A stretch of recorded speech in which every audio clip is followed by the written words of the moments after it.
Let's solve this homework. The first one about the mystr extension here. So thinking about the code, we would like mainly to be extending from the str class itself so that we can add our further logic. So the core functionality that we wanted to add here is mainly the subtraction, right? But we would like also to make sure that the other functionalities are still working well with our extensions. So let's see what we can support here in the code. Let's see the subtraction itself. The subtraction itself is going to be an easy function. I'm going to subtract from the other, and I would like to make sure that this other is at least a normal string. It can be a string or can be *v2, but at least it can be a string. And now let's do the subtraction. The logic of subtraction, you are removing the matching results from the end. So it mainly depends on the end with functionality. If my current string is ending with this given string, then we know we can remove it. Otherwise, we cannot remove anything, so we are going to return self as it is. If we can remove it, I am going to do the following. I'm going to use indexing, as we learned before, to just cut the other string from my end. Just cut it. And for this new string, I'm going to return what? I'm going to return the strv2 of this given string. In this way, we are initializing a new strv2 with my string, but without the remaining part.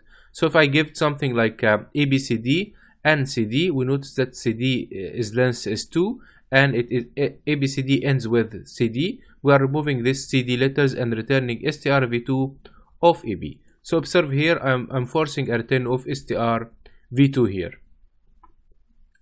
Now, what if the user tried to subtract something like maybe any, like, let's say, the original call is something like other minus self, but other here is just a string. Like you use the normal string minus self.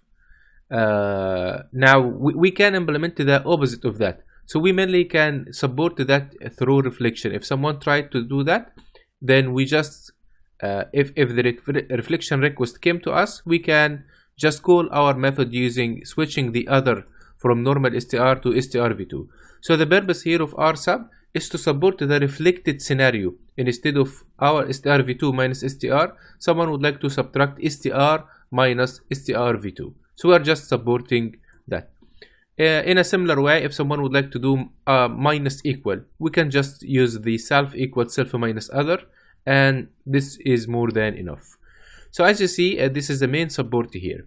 The remaining of the functionality here, the add and radd, multiply and rmultiply, is just to guarantee that we are supporting more and more of our functionality. So for example, the add here, I would like to add an str. I'm making sure again it is an str. If it is okay, I know that the add functionality itself exists already in the parent class. So all what we need is mainly to call the parent class to make the addition, and the returned string will be converted to strv2. The radd is handling the other case, multiplication, in a similar way, and again the multiplication here is based again on the parent class, but the reflection is mainly calling our implementation here. So as you see, overall we are just supporting the bunch of functionality. One of the things that will avoid you from errors and mistakes, I am trying to make sure I'm returning strv2 in all of the functionality.